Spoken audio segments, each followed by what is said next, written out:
네, 오늘 저는 본문의 말씀을 가지고 다시 복음으로라는 제목으로 함께 은혜를 나누려고 합니다. 우리가 한 번 더 생각해 봐야 될 것이 있습니다. 로마서를 왜 기록했을까? 로마서는 다시 복음으로 돌아가게 하려는 겁니다. 우리가 신앙 시간이 흐르고 신앙생활을 오래 하다 보면 정말 무엇이 복음인지를 잊어버리는 그런 순간이 오는 거예요. 그래서 내가 지금 신앙생활 잘하고 있는 건지 못하고 있는 건지, 내가 바르게 믿고 있는 것이 못 믿고 있는 건지 잘 모른다는 겁니다. 그래서 이 로마 교회에 다시 복음을 전할 필요가 생긴 겁니다. 다시 복음을 전해야 되겠다. 그래서 이 로마 교회 안에 예수님의 십자가의 그 복음이 무엇을 의미하는지에 대해서 처음부터 아주 자세하게 로마서 1장부터 시작해서 쭉 설명을 해갑니다. 그래서 이 복음은 누구한테 전하는 복음이에요? 믿는 자들에게 전하는 복음입니다. 믿는 자들에게. 믿는 사람들이 복음을 똑바로 알아야 된다는 겁니다. 그래서 오늘 이 로마서를 통해서 이제 벌써 마지막에 다가왔는데 마지막 인사하는 내용이 본문에 나옵니다. 여기 보면은 지금 바울과 함께 있는 사람들의 이름이 나옵니다. 디모데, 누기오, 야손, 소시바더 이런 인물들이 나오는데 전부 다 초대교회 당시에 쟁쟁한 인물들입니다.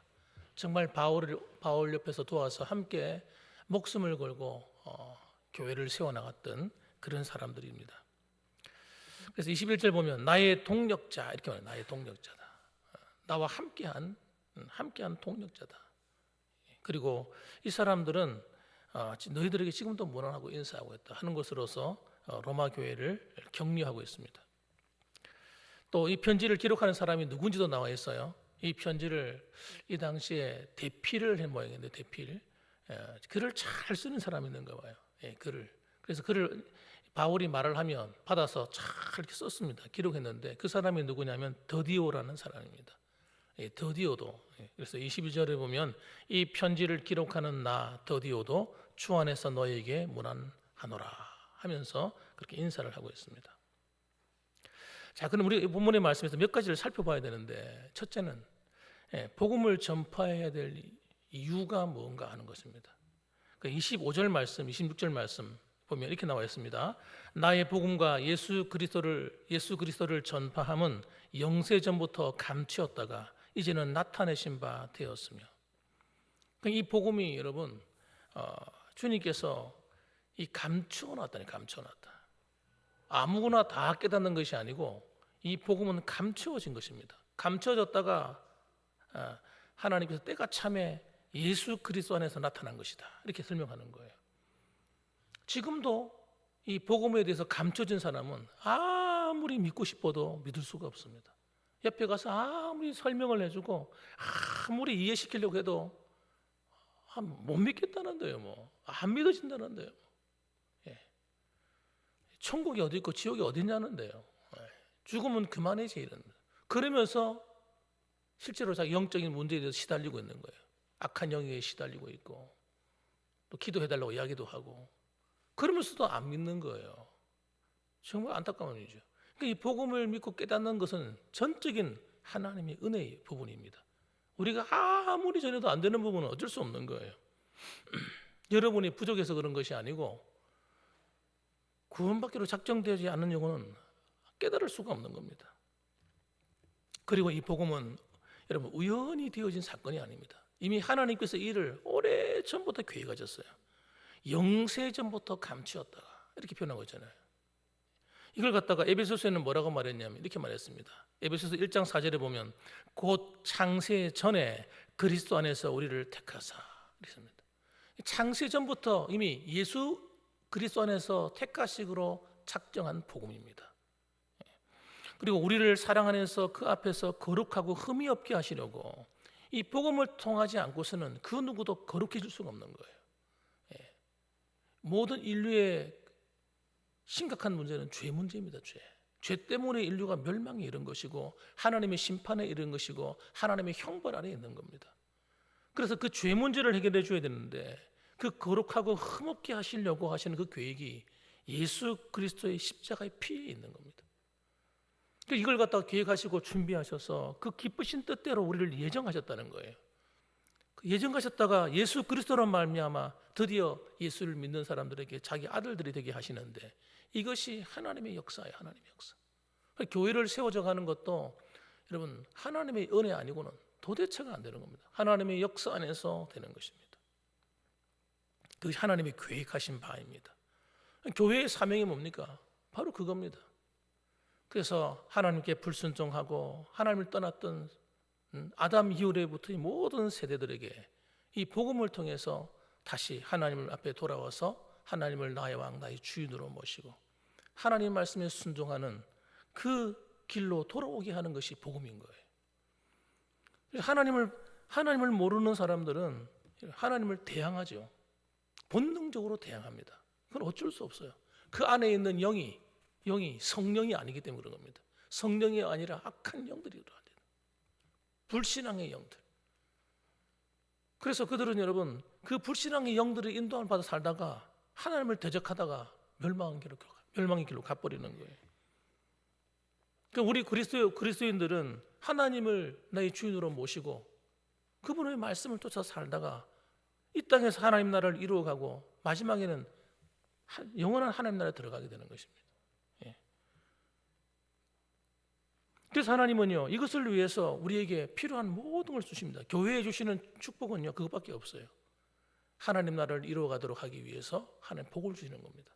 성도들의 가정의 삶에 복을 주는 겁니다. 그리고 물질의 축복이 목적이 아니고 우리는 하나님 나라를 이루어가는 것을 위해서 물질의 복을 하나님 주신다는 걸 아셔야 됩니다. 건강도 마찬가지예요. 하나님 나 건강하게 해주세요. 이것 가지고는요 하나님 마음을 감동시킬 수가 없어요. 하나님 나라를 이루어가고 복음을 전하는 일에 힘쓰겠습니다. 건강을 주세요. 이게 목적이 되어야 되는 겁니다. 그래서 여러분 오래 사는 게 무슨 축복입니까? 솔직히 말해 한번 따져봅시다. 빨리 천국 가는 게 축복이지. 내가 볼 때는. 오늘도 우연히 어느 목사님이 17세 때 죽었던 경험을 얘기했습니다. 병에 걸려가지고 병에 걸려 죽은 게 아니라 연탄가스에 중독이 돼서 죽었다더라고요. 죽어가지고 영안실에 들어가서 시체실에서 이제 27시간인가 영안실에 들어가 있었는데 그때 천국 갔다 온 이야기를 그분이 들려주셨어요. 듣는 가운데 내가 이분 한번 모셔서 한번 들어봤으면 좋겠다. 천국이 너무 좋은 거예요. 너무 아름다운 거예요. 여러분들을 위해서 집이 이미 다 준비가 되어 있어요. 집입니다. 그래서 그 집이 너무 크고 아름답다는 거예요. 특별한 사람에게만 큰 집을 주는 것이 아니라 모든 사람들, 예수 믿는 사람, 구원받은 성도들에게는 다 집이 만들어져 있어요. 그래서 그분이 하는 이야기가 그 집에 들어갔는데 들어가 보니까 뭐가 없냐니까 안에 자기 이름표도 다 있어요. 이름표도 딱 되어 있고 들어가니까 들어가서 실망을 하는 거예요. 들어가 보니까 인테리어도 제대로 안 돼 있고 가구도 없고 막 그러더라는 거예요. 그러니까 아니 예수님 왜 안에 가구가 하나도 없고 인테리어가 하나도 안 돼 있습니까? 그건 네가 이 땅에서 예배를 열심히 드리고 기도 생활 열심히 하고 교회를 잘 섬기면 그것들이 전부 다 재료가 돼 가지고 그 안에 인테리어가 되고 가구가 되고 아름답게 장식이 된다는 거예요. 그리고 열심히 이렇게 주님을 위해서 일하는 사람들에게 천사들이 붙는데 어떤 천사들은 천사가 한 명밖에 없는 사람도 있고 어떤 사람 2사람, 어떤 사람 4사람, 6사람 이렇게 붙는 사람들이 있다는 거예요. 그 천사들이 자기를 섬기고 돕고 또 그 천국에 가면 거기서도 자기를 인도해 가서 그 천국에 뭐가 있는지 자기가 어떻게 알아요? 그 천사들이 다 도와준다는 거예요. 그런 얘기를 합니다. 그런데 가보니까 자기 집에는 아무것도 없으니까 너무 실망해가지고 하나님이 기도한 거예요. 한 17살이 갔으니까 뭐가 있겠습니까 여러분? 17살이 갔으니까. 그래서 하나님 앞에 가서 도대체 이 안에 이 아름다운 것들을 장식하려면 어떻게 해야 됩니까? 하고 물어보니까 하는 이야기가 그 안에 장식하는 것들은 너희들이 예배를 드리는데 정말 신령과 진정을 하는 그 예배를 잘 드리는 사람들, 그런 사람들은 전부 다 그 예배가 하나님의 영광으로 올라가서 하나님의 집을 아름답게 한다는 거예요. 그런 얘기를 하더라고요. 예배도 그렇게 중요한 걸 알았어요. 기도 생활도 마찬가지예요. 기도를 열심히 하면 하나님께서 그 기도를 통해서 하나님의 영광을 이루시고 받으시고 그런 것들 또 하나님 헌금한 것들 이런 것들이 전부 다 재료가 다 된다는 거예요. 그런 얘기를 하더라고요. 한 6가지인가 7가지인가 재료가 있는데 제가 그냥 바쁘게 들었기 때문에 자세히는 못 들었습니다. 그런 얘기를 하더라고요. 그래서 그때 깨달았어요. 아, 천국 가면은 아하, 성도들을 위한 집이 다 준비가 되어 있구나 하는 걸 깨달았어요. 그래서 여러분, 예수 믿고 갓간 사람들은요 누릴 게 별로 없어요. 누릴 것이 천국 가도. 그러니까 이 땅에서 여러분 어릴 때부터 고생하고 수고하고 교회를 섬기고 봉사하고 주님을 위해서 헌신하고 헌금하고 전도하고 이렇게 했던 사람들은 여러분 기대하시기 바랍니다. 개봉박두. 그럼 그게 안 갈 이유가 뭡니까? 안 갈 이유가 없죠. 그게 이 세상하고 비교가 안 되는데요. 너무너무 좋은데. 천국에는요 부부관계가 없대요. 부부가 없어요. 이 땅에서 필요한 거지, 생물학적 번성을 위해서 필요한 거지, 천국에는요 상도 다 따로따로인 거예요. 그러니까 각 개인별로 다 상을 받는 거예요. 우리 아내가 열심히 기도하고 열심히 전도하고 열심히 봉사하니까 나는 안 해도 되지. 아닙니다, 여러분. 상은요 각자의 각자 다 따로따로 받는 거예요. 그래서 그 집도 다 다른 겁니다, 여러분. 집도 다 따로따로인 거예요. 그리고 천사들하고 인도를 받아서 살아갑니다. 그리고 거기는 우리가 그분이 하는 이야기가 가보니까 이 세상하고 아주 유사하다는 거예요. 그런데 세상이 완벽한 겁니다. 너무 아름답다는 거예요. 그런 얘기를 하더라고요. 그래서 그가 억울한 거예요. 그래서 예수님 앞에 그 17살짜리가 울고불고 난리가 난 거예요. 예수님, 나 억울합니다. 나 돌아가야 되겠어요. 나 돌려보내주세요. 나 이래가지고는 안 되겠습니다. 나도 집에 좀 장식도 하고 나도 천사들을 여러 명 거느리고 살고 싶어요. 그 아이가요 그 원래 꿈이 뭐냐면 교회를 다니면서 자기 꿈은 정치가가 되는 게 꿈이었대요. 그 당시에 김영삼이 있을 때인데 나도 그 사람처럼 나도 한번 정치나 한번 해봤으면 좋겠습니다. 그래 어릴 때부터 정치의 꿈을 꾸는 아이였어요. 그런데 그거 아무 소용이 없는 거죠. 그거 하나님하고 아무 상관없는 거니까. 그래가지고 하나님께 때를 보고 울고보고 난리가 났는데, 그래서 하나님이 할 수 없이 좋다 그러면 예수님께서 그래 가봐라 그래 보내줬다는 겁니다. 그래서 영안실에서 깨어난 거예요. 사람들이 놀라고 난리가 난 거지. 죽어서 장례 정차 들어가야 되는데 그런 일이 벌어졌으니까. 여러분, 그래서 그분이 깨어나가지고 하나님 앞에 사명을 받고 내려왔다는 거예요. 자기는 예수님께서 보내주신 약속을 하셨대요. 너희는 또 가서 절대 이거 해라. 내가 여러 명 내가 가르쳐 이렇게 했는데 약속 지키는 사람이 없다 하면서 작은 교회, 개척교회, 어려운 교회, 힘든 교회 가서 내가 필요 전하는 말을 꼭 전해라. 그래가지고 그 사명을 받고 왔다는 거예요. 와가지고 그 사람이 한 게 뭐냐면요, 이걸 깨닫고는 자기 집에 있는 재산, 자기 물려받은 재산들 전부 다 팔아가지고 교회 짓는데 다 어려운 교회들 다 나눠주고, 그러면서 지금도 자기가 2,000명 넘는 교회 담임 목사로 오라는 말 들었지만 안 가고 자기는 목회자가 돼가 이제는 정치의 꿈을 꾼 아이가 목회자가 돼가지고 지금 사역하고 있다. 그분이 용인에 살고 있는 분인데, 여러분 우리가 가야 될 그 천국은 여러분 기대하셔야 돼요. 기대. 여러분이 기대하는 것에 수천 배가 될 거예요. 너무너무 아름다운 세상이 기다리고 있어요. 그렇기 때문에 그날을 기대하시면서 이런 소망을 갖고 사셔야 되고요. 이 땅에 있는 동안 예배하는 이 한 시간이 다 귀한 시간인 줄 아셔야 돼요. 여러분이 하나님을 찬양하는 것도 그 안에 들어가는 상급에 들어가는데, 찬양을 진심 하나님 앞에 전심으로 다하면 하나님께서 그 아름다운 열매들 다 영광 받으신대요. 그렇기 때문에 여러분의 신앙생활하는 이 모든 것이 마음을 다하고 뜻을 다하고 성품을 다해서 하는 것들이 다 여러분 천국에서 여러분에게 주어질 아름다운 상급으로 남는다는 거니까, 여러분 이왕 신앙생활 할 때 열심히 하시길 주님의 이름을 축원합니다.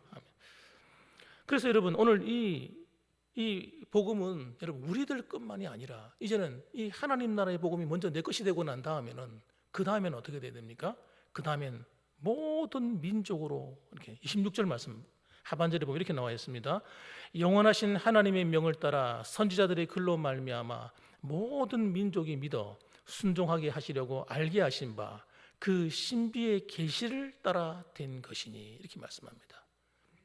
여기 보면은 중요한 말이 있어요. 뭐냐면 모든 민족이 믿어. 이게 첫 번째입니다.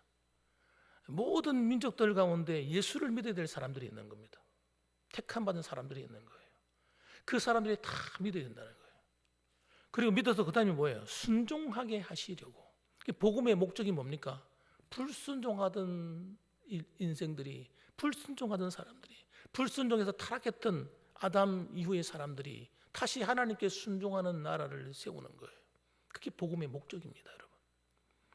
그래서 하나님 앞에 복종하는 나라, 하나님을 진짜 나의 왕, 나의 주인으로 모시는 것이 진짜 복음이란 말이에요. 복음의 목적이.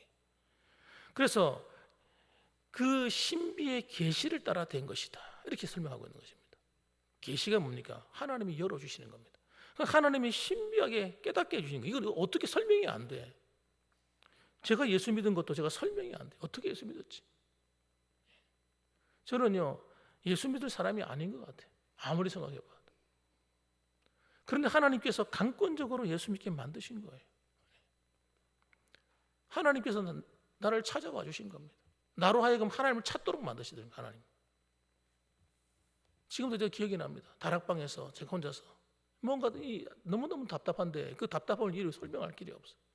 그때 나이가 이제 고등학교 이제 졸업하고 이제 대학교 들어가야 될 그럴 때인데 뭔가 그 답답함. 그때가 제가 3년 동안 교회를 떠나 있을 때인데 3년 동안 떠나 있으면서 제 마음속에 일어나는 변화는 뭐냐면 하나님을 대적하는 거예요. 희한합니다, 그거 참. 누가 가르쳐주지 않는데 본능적으로 하나님을 대적해요. 그 마음 자체가 그래, 생각 자체가. 그러면 내 마음이 편안해요, 재밌고 자유로워야 되는데 그게 아니라 주님을 떠나면 결과가 뭐냐면요, 견딜 수가 없는 거예요. 너무너무 힘든 거예요. 왜 이렇게 힘들지? 예수 안 믿고 내 마음대로 살면 자유롭고 기쁠 줄 알았는데 그게 아니라 주님을 떠나오니까 더 마음이 어렵고 힘들고 삶이 고달프고 주님의 사랑이 고픈 거예요. 견딜 수가 없는 거예요. 그래가지고 어느 날 그 다락방에 올라가서 잠을 자면서 자는데 하나님, 눈물도 안 나는 거예요. 회개하고 싶어도 눈물도 안 나요. 눈물도 안. 내 마음도 다 말라버려 있고. 나도 모르게 할 수 있는 말은 뭐냐? 하나님, 나 좀 도와주세요. 하나님, 나 좀 도와주세요. 이런 말밖에 안 나오더라고, 이상하게. 그런데 여러분, 정말 신실하신 하나님이 제 그 기도소를 들으신 거예요. 들으신 거예요. 듣고 찾아와서 영적인 세계가 있다는 걸 나한테 가르쳐 주시고 영적인 체계를 경험하게 하시고 하나님의 은혜를 부어주시는 거예요. 여러분, 저는 그 주님의 은혜를 지금도 잊지 않습니다. 저는 그래서 이렇게 말합니다. 저는 하나님 앞에서 제가 그때 그 3년 동안을 신앙생활 잘했으면 내가 얼마나 좋았을까, 그 생각합니다. 그때 신앙생활 잘했으면 제가 교회를 더 잘 섬길 수 있었을 텐데, 이런 생각을 할 때가 많아요. 우리 인간은요, 본능적으로 불순종입니다. 하나님을 싫어해요. 우리 안에 있는 본성 자체가요, 하나님을 사랑하고 하나님을 기쁘시게 하고 싶고 이런 마음이 별로 없습니다. 본성 자체가 이 악한 거예요. 이게 옛사람이라는 건데 이것은 여러분 불쑥불쑥 솟아납니다. 참 희한한 거죠. 불쑥불쑥 잘 신앙생활 잘하다가도요, 내 마음대로 하고 싶고요, 내 마음대로 살려고 그래요. 이 못된 거죠. 이 못된 자. 이것을 복음은 여러분, 우리 이 못된 자아를 죽이는 겁니다. 그래서 예수님이 십자가의 피가, 여러분, 우리의 이 피가 내 안에 마음에 발려져서 내 안에 있는 이 못된 이 옛사람이 죽어지도록 만듭니다. 그건 내가 하는 게 아니에요. 주님이 하시는 거죠. 주님께서 내 안에 있는 내 자아를 죽여서 하나님 앞에 무릎 꿇도록 만들어 주시는 거예요. 이 은혜가 있는 사람이 구원받은 사람이에요. 하나님께서 계속 우리를 살면 원래의 자리로 돌아가게 하시는 거예요. 하나님 은혜의 자리로 돌아가고 또 돌아가고 또 돌아가라, 또 돌아가, 또 넘어져서 또 일어나 또 돌아가. 자꾸 주님 앞으로 올라가, 십자가 앞으로 이끌어가는 거예요. 그래서 이렇게 살아가는 사람이 예수 믿는 사람입니다. 이런 과정이 없으면 안 되는 거죠. 이런 과정이 없어요. 그래서 이때 일어나는 게 뭐냐면 회개입니다. 회개. 성도에게는 회개가 반드시 있어야 돼요. 지난번에 또 고백했는데 또 고백해야 됩니까? 또 고백하십시오. 마음에 감동이 되거든 또 고백하세요. 하나님. 이러면 기도하다 보면 하나님 마음에 감동을 주실 때가 있어요. 그러면 또 고백하는 거예요. 그럼 희한한 게 뭐냐면 내 죄를 내가 부족하다고 고백할 때 어떤 일이 벌어지냐면 내 마음이 새로워집니다. 새로워집니다. 리마인드 되는 거예요. 새롭게 마음이 싹 세팅이 됩니다. 다시 하나님 은혜 받았던 마음으로 돌아가는 거예요. 그럼 회개가 없으면 어떻게 되느냐? 마음이 계속해서 강팍해집니다. 강팍해져요. 강팍해지면 은혜가 없어요. 그래서 우리는 신학생활 하다가도 기도하다가도 하나님께 내 마음에 감동을 주실 때는 하나님 회개합니다. 생각날 때 있거든요. 저도 기도하다 보니 하나님이 내 과거를 기억나게 하신다고. 지나왔던 세월을. 그러면서 어느 부분을 딱 보여주신다고. 그러면 그때 즉시 회개합니다. 하나님 죄송합니다. 또 내가 다른 사람에게 해를 끼쳤던 것이 기억나면 제가 회개하면서 그 사람들을 중보기도 해줍니다. 하나님 그때 내가 철이 없어가지고 그분들에게 내가 회를 끼쳤습니다. 하나님 혹시라도 하나님 그 가정에 어려운 일이 생겼으면 하나님 돌아봐 주십시오. 기도해. 그들의 자손들을 위해서 기도해주고. 여러분 하나님께서 우리의 마음을 자꾸 만져주시는 거예요. 그러면 우리가 기도하지 않고 살면 어떻게 됩니까? 아무런 생각 없이 막 사는 거예요. 그래서 기도는 여러분 내가 어떤 목적을 위해서 기도하는 것이 아니라 신앙생활을 위해서 기도하는 겁니다. 하나님과 관계와 하나님과의 교제, 또 내 영혼을 새롭게 하고 그리고 나 자신을 하나님 말씀 안에 만들어가는 거죠. 그래서 여러분 이 아담과 하와로 말미암아 그들이 불순종하는 그 죄가 그 영향력이 마치 우리 DNA에 기록되는 것처럼 마치 기록되는 거예요. 그래서 인간은 본능적으로 악을 행합니다. 아이들이 태어나서부터 악을 자연스럽게 행해요. 이것은 여러분 은혜의 길로 갈 수가 없어요. 이거 가지고는. 이건 저주의 길로 가는 것이고 멸망의 길로 가는 것입니다. 자꾸 하나님을 대적하려고 하는 이 나쁜 것. 그래서 이거는 갖다가 예수님이 십자가의 피가 아니면 죽지를 않습니다. 이 힘이 죄의 힘이요. 예수 피가 닿아야 죽어요. 여러분. 십자가의 은혜 안에 들어와야 이게 팍 깨져 버리지. 그래서 우리가 회개를 왜 하느냐? 회개할 때 예수의 피를 의지하잖아요. 순간순간 그 보혈의 피를 능력을 의지하고 하나님 그 피로 나를 씻어달라고 고백할 때 그냥 언어의 나열처럼 보이지만 그때 성령의 역사가 내게 임하는 겁니다. 여러분. 그 때. 그래서 예수님 피를 뿌려서 바르고 덮어서 그 피가 닿는 곳마다 거룩해지고 그 피가 닿는 곳마다 새로워지고 하나님의 것이 되어버리는 순간적으로. 그래서 하나님 것으로 된 깨끗한 그것을 다 피가 닿은 것 가지고 어떻게 제사를 드리는 거예요. 구약 시대에도 그 피를 뿌려 이렇게 막 그릇에도 뿌리고 두루마리에도 뿌리고 뿌리는 거예요. 심지어는 성경 읽어보면 성도들이 뿌렸어요. 이 피가 닿아야 거룩해지니까. 그래서 여러분 우리도 날마다 이 보혈의 피가 내 안에 살아 있어야 될 줄 믿으시기 바랍니다. 이 보혈의 은혜가 살아 있어야 돼. 그래서 복음은 우리로 하여금 불순종하던 자리에서 하나님을 나의 주인으로 나의 왕으로 모시고 다시 순종하는 자세를 딱 나를 맞추어 나가는 거예요. 그래서 하나님께서 주시는 그 은혜의 자리로 나아갈 수 있도록 나를 준비시켜 주시기 때문에 얼마나 중요하냐. 그래서 26절 보면 또 이래 나와 있어요. 이 복음으로 너희를 능히 견고하게 하실 27절 상반절에 지혜로우신 하나님께 이렇게 말합니다. 여러분 놀랍지 않습니까? 이 복음은 예수 믿으면 끝난 것이 아니라 이 복음은 너희를 어떻게 능히 견고하게 한다는 거예요. 견고하게 세워준다는 거예요. 그럼 교회가 복음이 사라지면 어떻게 됩니까? 그냥 순식간에 허물어져 버리는 거예요. 복음이 뭔지 모르게 되면. 그래서 예수 믿고 구원받는 것, 천국 간다 이런 아주 간단한 복음. 이건 사실 복음이 아니야. 복음의 한 부분인 겁니다. 이게 부분의 한 부분인데 이것만 딱 갖고 있으면요 우리가 신앙이 자랄 수가 없어요.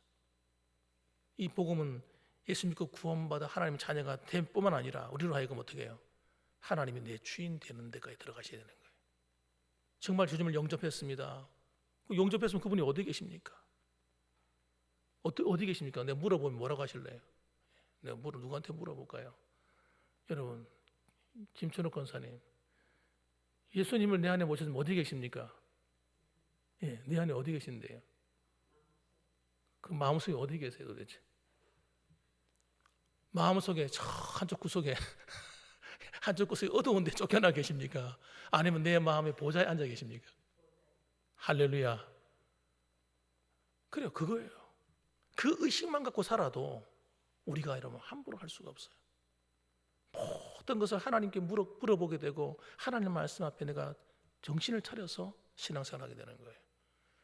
복음은 여러분, 예수님을 정말 믿을 뿐만 아니라 그 믿는다는 말이 믿는 자, 곧 영접하는 자, 곧 믿는 자들에게는 요한복음 1장 14절 1장 12절 말씀이죠. 영접하는 자, 곧 그 이름을 믿는 자들에게는 하나님의 자녀가 되는 권세를 주셨어요. 그러니까 영접하는 것과 믿는 게 똑같단 말이에요. 똑같아요. 예수님을 내 안에 모시고 영접하는 것과 믿는 것이 똑같은 말인데, 우리가 영접한다고 할 때는 이분을 내가 하는 말 가운데 절대 귀한 손님으로 모시지 마라. 손님은 이따가 가는 거잖아요. 예. 손님이 아니라 여러분 나의 주인으로 모셔야 돼요. 이게 복음이란 말이에요. 그래서 여러분 이게 끼어져 버린 게 타락한 겁니다. 타락한 거. 하나님을 나의 왕 주인으로 모시고 살아야 될 인류가 하나님을 버리고 아담이 하나님 자리에 올라서려 한 거예요. 나도 눈이 한번 밝아가지고 나도 한번 하나님처럼 되고 싶다는 마음에 욕망에 사로잡힌 겁니다. 사탄이 그러다가 타락해버린 거예요. 아담과 하와가 그 욕망에 사로잡혀 타락한 겁니다. 그러니까 이 질서를 회복하는 게 복음인데, 그 복음이 뭐냐? 예수님이 정말 내 주인 되셔야 되는 겁니다. 그런데 이걸 싫거든요. 인간의 본성은 이거 싫어합니다. 내가 주인 되어야 되지. 내가 내 마음대로 살아야 되지. 예? 불편한 거예요. 예수님이 내 왕 되는 게 불편한 거예요. 부담스러운 겁니다. 이게 악입니다. 악. 죄의 악. 이게 악이라는 겁니다. 이 악 때문에 모든 죄가 생기는 겁니다. 여러분, 그래서 이걸 분별할 수 있는 영안을 가진 성도들이 누굽니까? 우리 봉황교회 성도님들. 할렐루야. 여러분, 이걸 가지고 이것만 딱 분별할 줄만 알면요, 우리가 얼마든지 죄를 이길 수 있습니다. 그리고 예수의 보혈로 날마다 나를 덮어서 어둠의 권세가 함부로 못 건드리도록 지켜나갈 수 있고, 성령의 능력, 그 성령의 생수의 강이 내 안에서 흘러 넘쳐서 성령의 이름과 같이 믿는 자들에게 그 생수강이 배에서 흘러나와서 나만 행복한 사람이 되는 것이 아니라 내 안에서 흘러나오는 이 성령의 역사가 만나는 모든 사람을 행복하게 만들고 예수 믿게 만들고 구원받게 만들고, 할렐루야, 그런 일을 이뤄가는 거예요. 얼마나 신나는 일이에요. 기쁜 일이죠. 그렇게 살아가는데 또 누가 도와줘요? 하나님이 예수 믿는 사람들마다 다 천사를 보내주셨어요. 기본적인 천사가 한 명이 한 명. 모든 믿는 자들 우선 한 명의 천사가 딱 세팅이 됩니다. 그 천사가 나를 도와주고 내게 무슨 일이 생기면 하나님께 일러 바칩니다.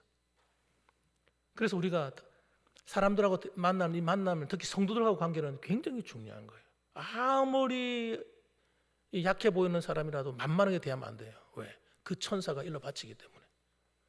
일러 바친다 이거죠. 이게 내가 한 말이 아닙니다. 예수님이 하신 말씀이지.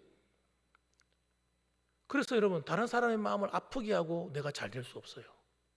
절대 잘 될 수 없습니다. 행복해지지 않습니다. 하나님이 딱 보고 계시기 때문에. 그래서 천사들 한 명이 다 됐는데 그 천사들이 날 지키고 보호해. 내가 억울한 일 당하잖아요. 즉시 하나님께 일러 바칩니다. 하나님 다 일러 바쳐, 하나님께서.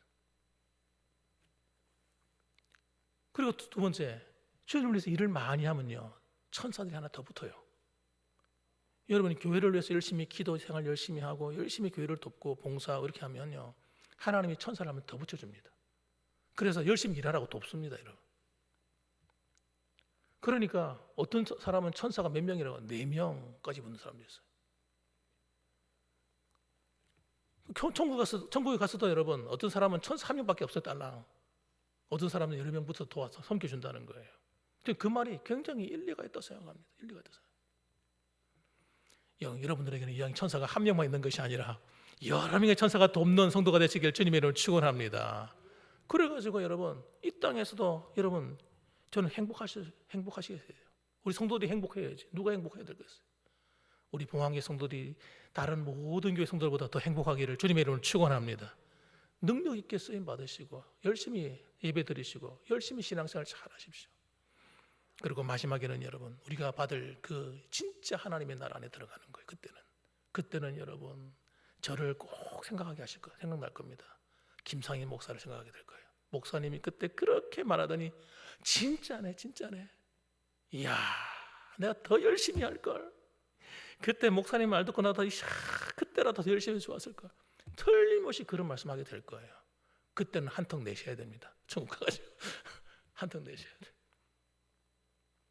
여러분, 그러므로 오늘도 여러분 다시 한 번 더 이 복음을 내 안에 바르게 세워서 하나님 주신 이 믿음의 길을 더 열심히 달려가는, 그리고 하나님 앞에 칭찬과 사랑받는 우리 성도들 되시기를 주님의 이름으로 축원합니다. 아멘. 기도하겠습니다.